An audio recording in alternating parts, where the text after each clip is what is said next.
The biggest thing for understanding the trucking industry is that it's a different lifestyle. I think of what I do better than the next person. I'm the first person awake. I'm the one that's always going to answer. The goal is to try and get out of the trenches as fast as possible so that you can then focus on the growth of the business and the road building. Hey, let me expand in Dallas. Hey, let me expand in Omaha, Nebraska. The reason that I've been successful with trucking, it's the ability to stay empathetic consistently. I have different types of personnel all around the spectrum of age trying to make the American dream happen by really working hard. If you can get people to buy into the campaign of what you're doing, nothing's more rewarding.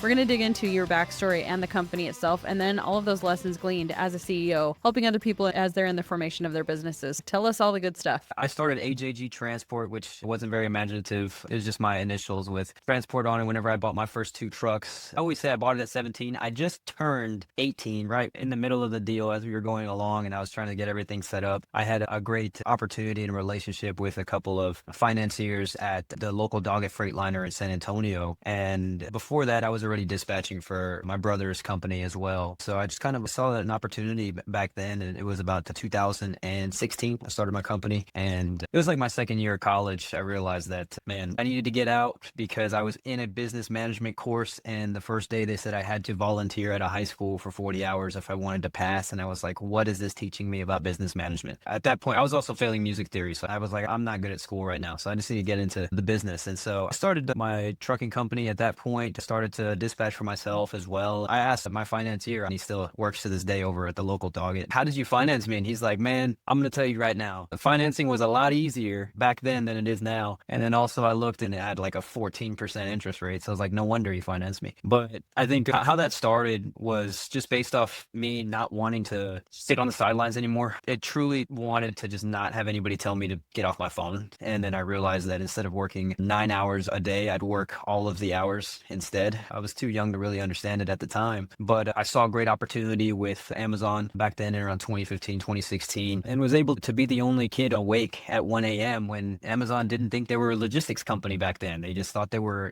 an online shopping store, and then slowly but surely they continued to grow their warehousing businesses. That consistently grew. From 2 trucks, I didn't have any expenses at all. All the revenue that we would receive would just go into the next truck. So we were able to grow relatively quickly, but at the same time, there were a lot of pitfalls and a lot of misunderstandings, a lot of month at the end of the money situations. It took a lot of resilience, a lot of adjustments, because I truly didn't realize what it was going to take whenever you sign the dotted line for something like a truck, something that's going to be on your credit that you could go bankrupt with. And so as we grew, I paired up with different companies in the past, Toyota, General Motors, and some others as well. And we do some government contracting now. But my biggest focus has been just to consistently grow and to consistently take care of the responsibilities that I've been given so far. And so that's a brief synopsis. I will say there's a lot that's came into that. I also started AJG Truck Repair. I started a new software company just recently, ARC Operating Systems. And then also I am the president of GH Logistics now, which is a third-party brokerage as well that mainly I just utilize all my trucks with as well to work direct with a lot of the customer base that we've been utilizing. And so it's been a blessing. And also I'm able to work a little closer to my family, which is nice, more in an organized fashion. So definitely a big part of our growth has been a focus towards that resilience, a focus towards always being aware of the market, but not being subject to it and finding the niches. And so that's one of the biggest reasons why I wanted to come on here. The people who are common listeners are the people, the demographic that want to be successful, that have that inherent drive, that are motivated to make it happen. And you have to act when the emotion is strong. And I'm all for that. I'm a huge advocate of it. And we try to express that amongst my team. We have about 78 employees and about 146 drivers. And as it continues to grow, we're just looking to foster that culture of excellence, but also I want their hearts in it too. So I've thrown a lot of stuff in from the past, but also I kind of sprinkled in some stuff that's happening right now because you're always learning. You never stop. Well, you're basically a poster child for this show. You are the epitome of what we hope to help people achieve. No, really, honestly, I think it's one thing to say you can kind of skip out of college and start making money. It's another to have examples of people who've literally done it. And what's so cool about you being young is something people need to realize who are young listeners of the show is there's this beautiful time period where you don't really even realize how badly things can go. Like you have that ignorance is bliss mentality, right? Yeah. Of, hey, I'll just buy some trucks. I didn't know it's 14% interest rate. Adults who have been in the world of finance for longer would choke and be like, never mind, that's unsafe and that's so Right. high, and they'd overthink it. So I think you represent a really good subset of people who are going to be listening to this show and saying, yeah, but like, is it really possible to start that young? Can you really skip past college? So I'm inspired by your story. I think it's incredible that you're sitting here right now at 28 years old with over 70 employees that you manage and that you're focused on bigger, high level things that CEOs take decades and decades to learn. So just wanted to start out with that. Like, I applaud you and I celebrate your success. It's absolutely inspiring. I Can't wait appreciate to it. dig into. So with that being said, I obviously know nothing about your industry, and so a lot of the details I'm trying to keep up kind of go over my head. For our listeners who are still out there looking for that business idea, I have a few questions going all the way back to the beginning. Why did you choose to buy the trucks? Where did you have any background in that versus become a truck driver? Because that's where most Americans would go is I'm going to get a job. You can get paid pretty well to drive truck. Where did that desire or ideation come to be like, you know what? I'm just going to buy it. I'm going to start my own company. Oh yeah, no. I will say that I had back then we came from very humble beginnings, living in smaller housing and different apartments, so on and so forth. And so whenever I was starting out, I didn't really know what the future held, but the yellow brick road was always in near trucking. I would say that my own dad, he had a couple of trucks at the time, whenever I was definitely very young. I always like to say I was born in a truck. But the bottom line was just I've always been around trucks, and transportation specifically, mainly in like highway building, nothing in regards to over the road. That didn't happen until my brother and myself started to focus on where the opportunity where the opportunity was nationally. But with highway building and laying asphalt, sand and gravel, all that stuff was, what my dad had specialized in at one time or another. And we would just take that. And my brother, he had also started his company around 5 years before. And I saw what it took to make that happen. And I definitely utilized him a lot in regards to the wisdom, in regards to understanding of how the business could work and living vicariously through the mistakes of people, including them. And so that's where it started for me. I will say that I'd help out a lot even when I was younger, trying to repair trailers or trying to drive trucks. I learned the hard way. I had to learn 13 speed whenever, my pops was yelling at me at 13 years old. I learned how to drive a 13 speed really young, and that was because you just, it's in the family, it's in the blood. Once you get into trucking, you'll see a very common factor that your sons or your brothers or your cousins, they're all in it. My cousins own trucking companies. Everybody's around me is kind of in that area. That's where it started. As I saw moving forward, I saw it as the only locomotive to actually sustain myself, and I saw that it could be successful because I saw an opportunity before I actually bought a truck. I think that was the one thing I wanted to highlight, and I always do when it comes to uh, just owning trucks in general or owning any asset or liability in general, because any revenue generating asset or depreciating asset is still has that capacity to just be a major liability if you're unable to take care of it or if you're unable to utilize it to its capacity. And so I always tell people, if you're going to come in, you like trucking, you want to you want to lose hair. I always say trucking makes you lose hair. It's funny. I always have that. I always say that whenever I'm talking to somebody who's bald. But at the same time, for just trucking in general, you have to have the opportunity and understanding of how to make the truck work, whether or not you're going to do it yourself, in order to make that happen. And that leads me to the driving factor. I did drive for a little bit. I only drove probably 3 or 4 routes, and I hated it. So at that point, I realized, okay, I don't have any costs. So most of the time, I was paying a driver, and I was paying like I was just making the extra on top of that, and I was able to take care of the trucks as well. I utilized a dispatching mentality. I didn't go hire a dispatcher service or anything like that. I just went to go find contracts. I went to go talk to the right brokerages at the time. I have some really good friends out in CH Robinson who are still my friends to this day because they're the first people that would actually listen to me as an 18-year-old kid with his voice cracking and everything, trying to get his first couple loads. And I had drivers who were, yeah, well, I can't say they were dependable. So at this point, you had to go through the struggles of all those things, and I had to make that choice. And my choice was that I'm going to struggle with figuring out the management side of truck driving, and I'm gonna definitely pray for the right drivers to stay on. And yeah, I definitely had problems as we came about, but I made sure that I paid my drivers more because I didn't have, again, I didn't have the expenses. I didn't have a house payment. I didn't have anything that first couple years, you know. So in general, all I was paying for was just my food, and then after that, I was saving everything else to then develop. And of course, at the same time, one flat tire, one coolant hose pop in one time, you know, what or one area where you'll have to have a record come out or something like that takes away your entire month's revenue. That has happened a lot to where, you know, all of a sudden you don't have any money, you don't have any revenue, and then you got to figure out where you're grabbing from. So I think that Mm. that's what really motivated me to continue this process. Once I bought the first two trucks, I was blessed enough to get two trucks on my first go around. Of course, it wasn't necessarily fair, but still, it was fairer terms than you would get today. So I think that that's where it started for me. That's why I didn't, you know, drive myself, because I just couldn't. I would drive with my drivers at times to do some nursery loads where we would roll off carts, et cetera, and we'd get paid by the stop. So inevitably there would be more revenue. But other than that, I knew that that wasn't for me. And I knew that there's a way to be successful. It just requires a lot of structure and requires, well, actually, it just requires something. Back then, there is something. I don't know what it was. I was too young to understand. So Mm. I just knew that something was out there. So I was always on YouTube. I was always trying to figure stuff out, listening to business philosophers, Jim Rohn and Tony Robbins, and then also the other guys who were motivating. Motivation was like brushing your teeth back then, because you couldn't keep it together, like, because everything would just fall Hmm. apart. All your friends are in college and they're enjoying their 4-year vacations, and some of them need to go to college. I get it, but the other ones who were just laughing everything off, well, you know, it was definitely painful, and it created a very negative mental mindset. But on top of that, there are small little gratifying steps as you go. So I can go into tangents as we go, but Mm. yeah, I just wanted to, hopefully I answered your question. I love it. Yeah, you did.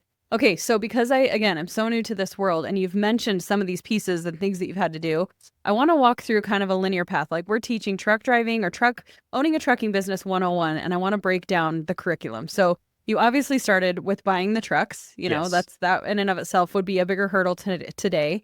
You bought two trucks. What's the next step? So maybe you're going to drive, or maybe you've made the decision that you are going to hire drivers.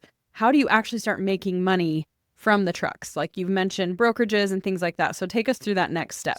Yeah, so whenever I start off with people who are trying to develop a trucking company for themselves, number one, I always say, make sure that I can't state it enough, actually. So I hope I say it 5 more times. Find the work first and get used to knowing where your work is coming from before getting Mm. a truck. And so usually what'll happen is somebody finds some type of warehouse, some type of shipper, or they have some type of contact where they're seeing that they're driving for somebody and that this is a consistent position, and they always need more trucks. Usually that what'll happen is you'll see somebody buy the trucks themselves, give it a shot. And if something works where it's not seasonal, where it works well, then you develop that small relationship where you buy one truck and then slowly but surely you can buy another truck. So you develop connections. Furthermore, in the current market, what happens now, that usually that face-to-face mentality doesn't happen as often. You're usually connecting with brokerages, guys who have, you know, who are on 4 screens, just calling. Basically, you have large language models and AI reducing all of the shippers to numbers and cold calls, and those guys are just absolutely drowned out. So they just usually pick the big guys. But you'll pair up with those brokerages so that they can give you a first consistent stream of income. Now, that's called operating on the spot market, which is basically the initial market of new carriers, of guys who are trying to prove themselves, and also on top of that, of all of the smaller trucking companies that are just trying to make a living. They go and make contacts with these brokerages, freight brokerages, who actually have the freight because they've made the contact with the shipper. And those freight brokerages are a third party, so they connect the shipper to the trucking company, and then they manage that load every time. Now, Mm. that's usually when that happens, most people are in a cycle market where it's going to consistently just drop lower and lower and lower, and the rates go lower and lower, and then eventually you just run out of money.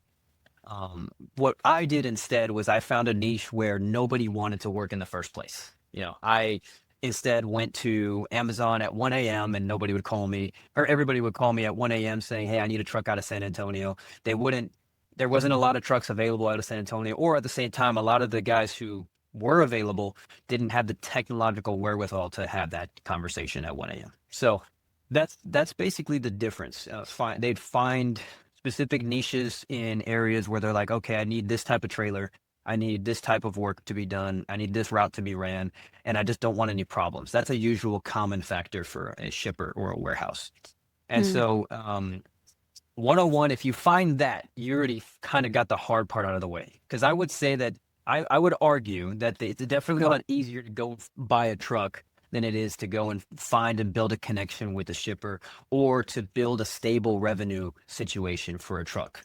Because a Mm. lot of times you're going to see, if you go to social media for trucking, it is doom and gloom no matter what. It doesn't matter if who's in office, it doesn't matter what's happening. It's always doom and gloom and everything's terrible, or it's hurricane season, so we have a little bit of a bump and all this stuff. It's always bad. What I've realized is that you have to be a shark in those waters at all times, because only the sharks win, and those guys are the ones taking freight away from you. And I will like to challenge that people don't take freight away from me, because at the same time I do my job very well. And so I Mm. digress. But as we continue, you've got the shipper, you figure something out, or you have a really good contact with the brokerage that you can trust, which is very rare, I will say that. Then you're going to have to work on buying your purchasing that first truck, purchasing those first two trucks, and say you've already done that for this example. You're finalizing the drivers as well. That's a full business in itself. You're managing personnel, you're managing a business relationship, and then when it comes to actually doing those loads, every company is different. You do those loads. Say for example, they conscript a load, San Antonio, going to Dallas, Texas, and then Dallas coming back to San Antonio. You do it 3 times a week, and basically you get that done. You have what we call proof of delivery, or a bill of lading, BOL, and then you bill that out. Now you can either build it directly to them, or you can bill it directly to what's called a factoring company, which will take a percentage off, but they'll pay you immediately. Usually that's what most smaller companies do. They'll start off with a factoring company, and we started off with OTR Solutions back when they were OTR Capital. But they're a great company, but they built and they trusted us to build from where I was whenever we started all the way to where we're at today. So it's definitely been a blessing. That's what this process looked like back then. This process has now been definitely, it has now been made a lot more complicated because of how interconnected we are. Because now everybody has everything connected on an app, and the loads are available to 6 people instead of just one. And then all of a sudden the rates are just plummeting because 6 people are trying to fight a load for one, or trying to fight for one load. And so there are Mm. key differences, and that's one thing that I give as a warning to a person who hasn't even done trucking, or maybe a driver. Usually the guys that I talk to are current drivers who are trying to become owner operators. And my biggest thing that is a concern is that people will, put the cart before the horse, and the horse is always going to be your revenue generation and the sustainability of that revenue. So if I will tell you, there's a lot of like, I remember back then whenever I was having to build relationships with the current asphalt plant, we had to bring the asphalt dispatcher a bucket of chicken, and he would give us freight every time, right? But that doesn't happen anymore. Now it's just all about price. It's all about it's less and less about relationship. And there's going to be a time where that changes. But I will say that the people who are sustainable and build resilience and can keep on turning enough heads, turning enough calls, and contacting 100 different shippers, those are the people that end up staying very successful. And I see a great uphill trend for them. So I've done that. I've Mm. paired up with a few trucking companies that were at 5, 10 trucks that are now closer to 15, 20. I help them get some of the shippers, or I help them work with me under some additional, either government contracts or refrigerated contracts. And I just try to help the little guys, because nobody helps trucking company owners. That's one last thing I will say. Your employees, your drivers will think you're absolutely rich. Your people who are, the only people you can really look to is your family and your friends outside of business. And odds are you're going to talk to them a lot less, because you have a lot of anxiousness coming along with that extra truck payment. And those truck payments are not cheap. So I hope that answers Mm. your question a little bit. I like to give the serious, talk before somebody comes and Yeah. tells me, that a truck is passive income, because that's, yeah. I was 20, and I remember I was 20. I'd get woken up at 2 a.m. basically every other morning, because I'd have some sort of call or situation, and I didn't know how to fix it, right? Because I was young, and I didn't understand. So I just tried to get used to waking up, and I was literally crowning at like like from the stress. And I was like, it's just, that's the truth. It's an inhumane amount of work that it takes to build a successful company. But at the same time, it's all about that why and that passion. And also on top of that, the support systems that you have. And I'm not talking about people. I'm talking about how I had to self-support and isolate for a very long time. I was missing birthdays and we could go all through that too. I can I'm telling you, if you get me talking, I'll probably be able to talk for a couple hours, Kirsten. So Yeah, I love it. Well, oh my gosh, I have so many things I want to unpack in that. And I appreciate like the showing us both sides of that. Back when you started, and I think this is an important thing for everybody to hear, the landscape does change in any business, right? The barrier of entry will go higher or lower depending on what's going on technologically in our world, different circumstances. And so I don't think it should be something that necessarily dissuades people because, again, in any industry, the early adopters, they have different challenges, but it might be easier in some ways for them versus 10 years later, you're trying to start the same exact business. So I appreciate seeing the different paradigm that you're having to look through right now. If somebody were to start now, they're not going to replicate your exact story. They're going to have grit in a different way. But there's also different opportunities that didn't exist back when you started, right? Like technology doesn't have to always be the bad thing. So with that being said, and again, like I love these principles apply across the board for any business. You want to have that profitability and that sustainability coming in. And even before you said cart before the horse, that's exactly what I was envisioning. A lot of people will go buy the truck, buy the business, and they don't necessarily even know where their first paycheck is going to come from, let alone multiple months that are going to be able to help actually build a profitable company. So with that being said, the fact that things have changed a lot, and I appreciate you walking us through those steps and that there are so many different opportunities and venues. When you mentioned the landscape of this industry specifically, how it's like sharks and it's really challenging, as a consumer, I'm always hearing things like there's just not enough truck drivers. There's not enough out there. Like there's so much happening.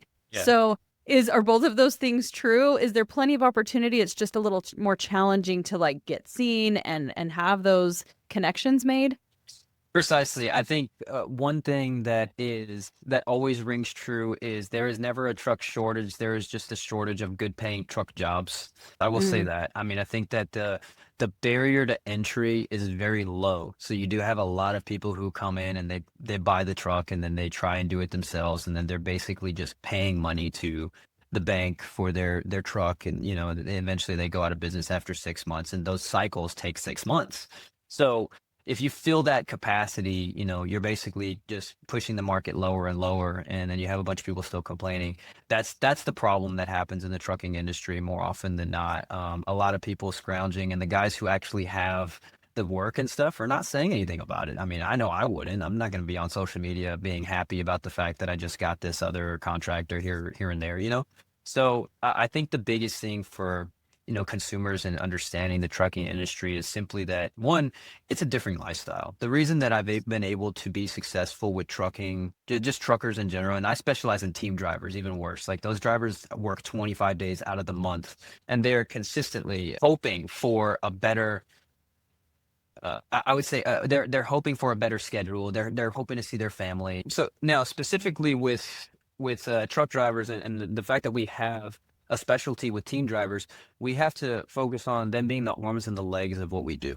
And I learned that early with personnel, developing a different lifestyle on the road, and also, always being available for them. I think that's one thing that we don't take as seriously as trucking companies, as far as trucking companies goes. There's really good ones, the guys who really take it, add in an extra safety bonus, add in the extra time, if somebody's going, having to park 50 miles away to go and unload and having to have them go there, come back twice. It's the ability to stay empathetic consistently long term with your team in order to develop that consistent back and forth. I think just understanding the landscape of the market itself, that if we're hearing there's too much work and not enough people to fulfill it, it's just understanding that gap between it's because we don't have companies that are treating their employees well, which from a CEO standpoint is something you even said early on that you've done really well, is making sure you're facilitating a great work environment for everybody. You have the employees and you have 140 plus drivers, I think you said. Right. And so that has to come with a lot of intention. Did you say team drivers? Just for those of us who don't understand the context, what's the difference? Because you said they're working a lot. Yes. What does that mean? So you have your solo drivers who will work, their usual work week. Maybe they'll be out for 7 to 10 days. We work on a national scale. So, if I'm guy's leaving out of San Antonio, he's going out to Pennsylvania or going out towards California, or he'll work regionally. Or if for teams specifically is two drivers to a truck. So you're talking your husband and wife, your brothers, your father and Mm, son duos in the same truck, and they're working almost twice the mileage, and they're basically never stopping. So it's day and night running 24/7 all the time. And that's what I specialized in for a very long time. And I figured out that with those type of people who are trying to run, make as much money as possible, they need speed and they need a concierge service almost with their service from me in regards to dispatch, in regards to operation support, in regards to asset management. And anytime they have issues, yes, I'll fly drivers back home because the truck broke down, and I'll come and bring them into another truck and just keep them running. Other guys probably wouldn't do that. Maybe I might lose that month or that week with that truck, but at the same time I keep the drivers, because with AJG, what was most important for me was supporting others and then seeing what that does and the impact of the community locally. With those team drivers, they support kids. I have team drivers who are farmers, two farmers who have 7 kids, and they just want to stay on the road because they don't want to be around their kids. Or, I have different different types of personnel all around the spectrum of age, trying to just make it and make the American dream happen by really working hard. And so my focus is making sure that they have the work, making sure that everything is comfortable for them to do their job. And in that specialty, I've created a culture in my offices that support that. And mm, we work in a military mindset. I will say that I wasn't in the military, but I do respect a lot of their principles. I remember, in the middle of the night, it was 3, 4 a.m. Whenever I first started, I did night dispatching. And of course, I did it whenever I started my company too. So I'd be up at probably 8 p.m. and I wouldn't go to sleep until 10 a.m. So I was living the COVID life 2 years before COVID had started. And basically what I would do is I'd focus on each and every driver's appetite for risk, which is usually zero. And so especially at night, come 2, 3, 4 a.m., that's where the check calls would come in. That's where the risk management would come in. And the risk management mindset comes from that military mindset of me watching videos all the time from like the Marines first 6 weeks in basic training and all that stuff. Like I would just repeat that because I'm like, it could always be worse. It could always be worse. But just trying to facilitate structure by almost not having any, so creating my own. So I think mm. that's something I would encourage in a lot of young adults, especially who are trying to make it in businesses. You need to create structure based on people who have done it already and live vicariously through them. I don't know how many times I've said vicariously in my life, but I will say that it has saved me a couple of hundreds of thousands of dollars, I'm sure, in regards to safety, Hmm. risk management, and not falling into the pitfalls of what life has for business owners, because as ambition grows, so do your problems. Hmm. Wow. Tons and tons of wisdom coming from the other side of the microphone, for sure. I love that. I don't think that a lot of people even factor in those level ups that have to come as you're building a company. We tend to talk a lot about the logistics and the strategy, which is really important. And those are still part of that. But I think what you're speaking to also is like that embodiment and really stepping into that role and putting yourself through that boot camp of sorts so that you have the resilience and the ability to show up and do the hard things, because if you're going to make it long term, you have to have that capacity. That's So right. I think it's cool that you found your own things to emulate. You found your own examples, the military mindset, and that has served you and kept a lot of people safe and prevented a lot of hardship and heart problems that a lot of business owners are going to have. If we could only apply that to every business and just be Mhm. willing to step into the fire and say, I'm in my own little boot camp. I mean, I'll just tell you right now, I'm on like a 90-day sprint for content. And that is so much different than having to stay up and do dispatch for truck drivers, Yeah, right? yeah. But it still requires a level of commitment from me and having to put myself in the fire and saying, come what may, like I'm doing this and I'm willing to commit to these 90 days. And I know that on the other side of that, I will have built that resilience. I will build that self-integrity, and it's going to carry me through whatever else comes along in the business that I'm creating. So kind of a pale in comparison example, but from my world, Yeah, no, I mean, it's the I same concept. 100% agree. I think what you're building is the evergreen skills, I like to call them. So how I did it was I was going to the local networking meetings where everybody would try to sell me insurance, but I was trying to like have those conversations and be able to be active in said conversation and build my societal intelligence to there's a book called How to Win Friends and Influence People, like remember people's names all the time, repeat them in your head all the time, and be able to stay impressionable. I think those things really helped me as I started to have meetings with CEOs or with, decision makers, etc. Because that's the key. I think once you figure out the ability to be personable and impressionable, that's going to help you be successful in whatever you do. And Mm. it's one thing that I really take pride in as well in myself is it doesn't matter who we are, and we're all trying to feed our families, and so I'll go talk to just about anybody. And so it's helped me, Yeah. in regards to those key situations when I had to stand up in front of a conference and talk to people about my business, and these people are twice my age, right? But yeah, maybe three times my age. But at the same time, those people are like, okay, I really, I've had people come up to me and they say, hey, I kind of had you pinned for just a kid. I kind of had you pinned for this, but you guys actually showed up. You actually did what you said you were going to do, and you actually were about it. And I respect that. And I think that's the Mm. best compliment I could have ever received so far, is like people who are in an executive position, who have been in their position for decades and climbed the rungs of corporate America, coming and telling me, hey, you guys got it. You got it down. You figured it out early. Congrats. And it's like that's what matters. And I didn't learn any of that from going to UTSA. Nothing against UTSA, go Runners. But like I learned that from the real world of trying to figure out of just trying to figure out how to be innovative consistently. And oh my God, if I had ChatGPT, oh, it would have been over. It would have been so over. I was just thinking about that recently with some of my buddies, and I'm like, man, these kids these days, they don't know. I'm on Yeah. ChatGPT consistently because I started off a small software company because of it. Because I'm like, hey, I can make a product here and actually do something with inside the trucking logistics space, and of course I can't talk about it because I have a patent pending, which is exciting. But at the same time, I'm looking forward to the continued growth and also investing in others, because I think just right now I'm in a point in my life where I just want to continuously develop communication and connection with people from a heart to heart standpoint. I think that's where the relationships are what's going to last throughout any economy. And I think that's Hmm. extremely important and undersold. But I still think, when you're young, get after it all the time and grind away, and the hustle culture is there. And trust me, I'm a huge proponent of the hustle culture. I was bringing all my employees on Thanksgiving, and I was like, hey, I'll buy the turkey. We're all here. But in all reality, it was a trap. We were dispatching that day. So it's like, Yeah. I am that person in regards to the hustle and mindset of building a trucking company successfully, building a brokerage, or just building a small business and growing it successfully and scaling it. But I will say that's the one thing that is a drawback, that I wish I had more Mm. time with my family. I wish I took a lot I took a lot more for granted throughout my 20s than I'd like to admit, simply because of what I just simply didn't know, and what I was unaware Hmm. of. Because of the ambition that you want can almost be greater than where your heart is at that time. And I think that's something that I always, now that I'm learning, I'm barely learning now, so you never stop learning. That's something that I want to emulate moving Yeah. forward. Mm.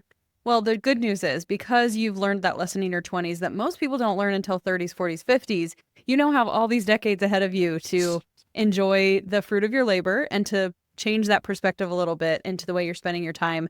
It's almost like I've heard a child actor, I don't know if it's Macaulay Culkin, say he looks at his movies that he did as a kid, and it's like he feels like it's a different person. He's Yeah. reaping the rewards of that work he did. And it's like a whole other lifetime, a whole other person. And I feel like you'll probably feel the same way in 20 years of just, who is that guy that built that company? I see you on Yeah. totally different trajectory, maybe still doing a little bit of what you're doing, but being someone who can be a leader and a guide and have a little more of that work-life balance. I think it just takes sometimes experiencing the lack of that to understand what needs to happen, but also there's sometimes just no replacement for the grind years. I think we can't demonize it fully because it's really essential to build something sustainable.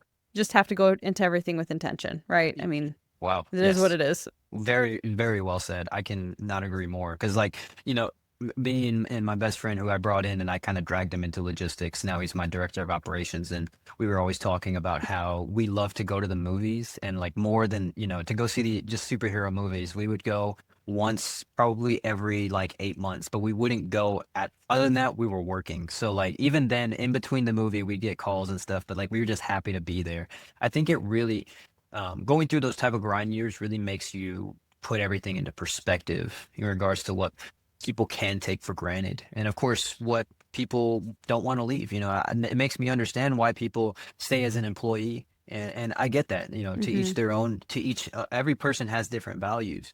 But as you grow that ambition, and you're lukewarm, it's one thing that I will say you cannot be when it comes to small business Mm-hmm. ownership and whatever you do. If you want to be there, you have to be there. And I'm Mm-hmm. not if you want to commit, it's going to be for as you buy that rental property, or you buy that small business, or you buy the trucks. God willing, it's just small business and not trucks. I wouldn't wish this on anybody. But um, sorry, it's a bunch of trauma happening. But at the same time, for me, you have to be able to accept that you are going to have major issues and find a lot of faults, find a lot of stress, and figure out how to be resilient through that. And that resilience isn't built Mm-hmm. off of just, oh, I'm just going to take it another day. I'm going to take it another day. No, I'm talking crippling anxiousness, especially when trucks are going 80 miles an hour and I'm trying to go to sleep. It's like, I can't, Mm-hmm. I have trouble still to this day because I could wake up and there was a truck with a head on collision and somebody had passed away. And, thank God that hasn't happened to me. Knock on wood. But that's the risk that you run as a business owner. You become liable. And now you are liable Mm-hmm. for your own success instead of being an employee where somebody else is liable for your success. And since so you're definitely taking a chance, but I will say that that's my encouragement all the time is if you're able to get comfortable with that truth consistently and you're able to justify it, you will definitely look into situations where everybody would get really mad and throw tables. Instead, you'll just be able to solve the problem and you get almost Mm-hmm. desensitized to the issues of life and you're able to become that problem Yeah. solver that a business needs. Because I see my business as a baby that has no voice all the time. Nobody will speak Mm-hmm. for it. And so only I can speak for it. That means when I have to fire one of my friends, I'm like, hey man, I'm not speaking for me. I'm speaking for my business who has no voice. And thank God I haven't had to fire any friends. I think I've mastered the family business and friend business for a long time. I love being able to trust people and know people here. But yeah, that's a few more tidbits. I'm sure I jump around everywhere. Excuse me. Yeah, no, it's great. So you have mentioned innovation, and that's something that you have always done as as a business owner. Even in what I was reading about you, like you mentioned you have to go and find those routes. You have to be able to capture the clientele. But there were certain things, like I think you even mentioned Amazon, that they didn't really even understand yet. They were a logistics company. They were just focusing on, being a sales platform. So what are some of the ways that you have been innovative in your business? Even if it's not an exact thing that other people could necessarily replicate, just to kind of show us the mindset and some examples of what that might look like as you're looking at an industry that's very saturated. What are some of the things you specifically did? So whenever I think of the innovation piece, I think of what I do better than the next person. And so Mm, initially, what I thought of is one, I'm the first person that's awake. I'm the one that's always going to answer. I'm real time. I am always giving you updates quickly. I'm doing it manually. So there's a service standard there, which is fine. And that's the level one of innovation as you go along. Number two is maximizing your asset. So then I'm thinking with maximization of my asset, whether it's a building, whether it's a business, whether it's my trucks, I need to figure out how I can develop revenue as much as possible without ruining my reputation. And so that was the second piece. Whenever I had an extra load going up, I was coming, you make sure that you're coming down with a load every time. Whenever say I'm going to Dallas and in Dallas, I can figure out a small local run before this driver's hours of service is finished. I'm going to maximize his time. If all I can do is maximize their time, then great. It's time to go buy another truck so I can figure more out. And then on top of that, whenever I had probably around 10, 15 trucks, hey, I have these dry van trucks, and currently I have these dry van trailers. I can switch these trailers for a refrigerated trailer for the season. Let's do that. Let's become innovative, and that's kind of from level one to level two area.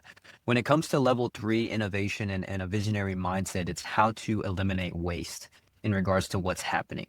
So you have three variables. I always say you have your money, you have time, and you have your energy. And so for you have to basically, you're leveraging a lot of money initially. It's a huge upfront cost for trucking, and then you're leveraging a lot of time and sweat equity that comes from, your toil, and then also you have a lot of sweat equity, and then lastly your time regarding, hey, what are you doing for your extra time to figure out how to become better or become more innovative. And so eliminating, like, so you're looking at your day and what is happening currently. I realized, for one, I had I was updating one of my automotive contracts. I had to update them every 20 minutes manually and put the manual location on their portal, and that was the worst experience of my life. I hated that. We did that for probably around 6 months, and I remember it was me. It was my best friend. He was one of my first people. That was my dispatcher, Derek, and it sucked. You're in a small little 1,000 square foot office, because we had just gotten an office at the time, in one of those buildings, but they would turn off the AC at night, so we would be there at night, no AC, just with fans in there, and we're like, this sucks. So what I figured out was that we can create some automation with Samsara, or excuse me, not Samsara. That's what we did now. But with Sprint, I had little Sprint phones, and those little Sprint phones, if you threw them in the truck, they would report automatically, and then we could basically figure out how to copy and paste that reporting. And on top of that, I figured out virtual assistants at the time as well would help, because all I needed to do was just do a small reporting platform. So great, let me figure out how to teach this well, and then be able to scale it. So I utilized both of those tools and to make me able to innovate so that I didn't have to do it.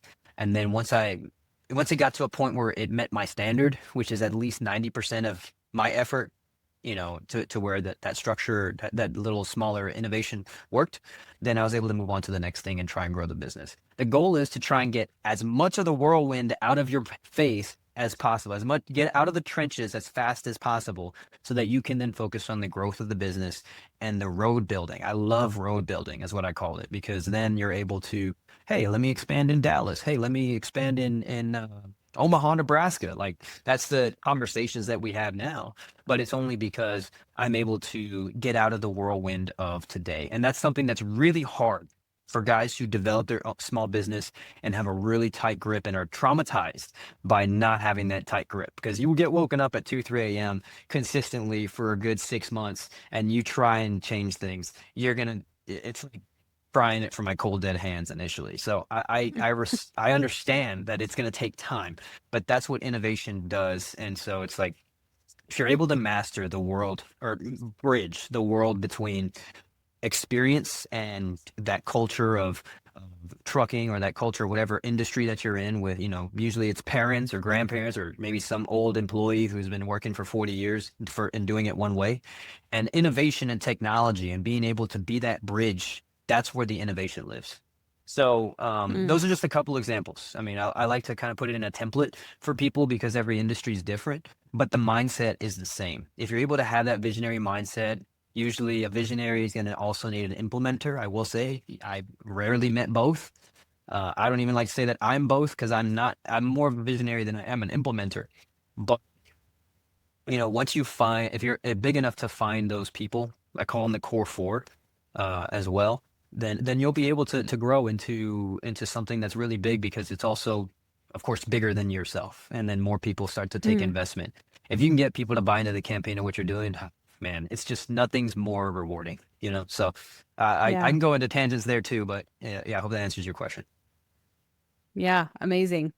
Well, I love that you actually have like principles to break that down with, and it wasn't just, oh, I did this and I did this, because if you can, and I love that, the applicability is there for anybody listening right now to be able to break that down. And so I appreciate that. It was really, really good linear explanation. You'd be a great teacher, by the way. So that might be on your horizon, public speaker teacher. This is it's the first time I've been told first time you've heard that.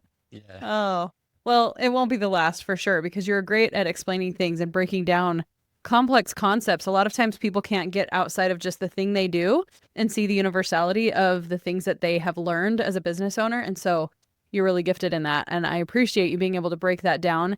I know people listening have been probably really fascinated hearing about the specific business that you've built. And I know there's probably 1,000 more questions I could ask to get into the nitty gritty and the nuance of that. But overall, I think everybody listening wants to hear, what does it really take to be a CEO? What does it really take to run a company? And can I do it? And so I think you've illustrated to us the reality of it.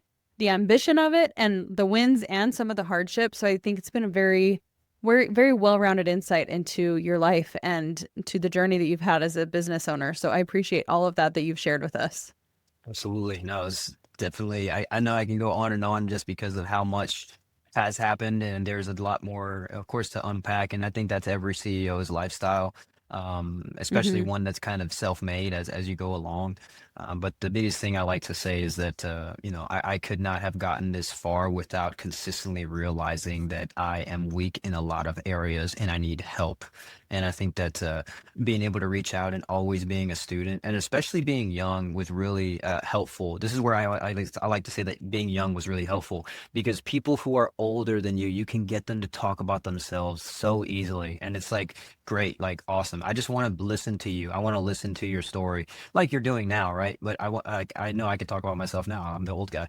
But at the same time, back then, it was so much easier to just say, hey, like, I just want to learn from you. I just want to figure this out. And can you tell me how you solved this problem and this problem in a business? I'm running through this problem. When you're boasting in weakness, it's such a gratifying result that you get, because you actually get the answers that you want, that you can apply. And if you're serious enough, you develop relationships in a way that allow you to people to help you. And that's one thing I didn't do enough. I isolated way too much. Mm.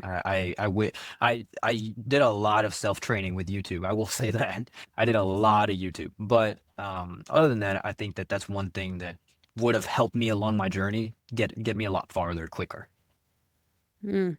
Well, maybe you don't have like mentorship or any resources necessarily to share with our audience specifically, but where would be a good place to connect? Are you on LinkedIn if people want to reach out? And now that you're that, old authority figure and they want to ask you questions, what's the best way to do that? Thanks for that, Kirsten.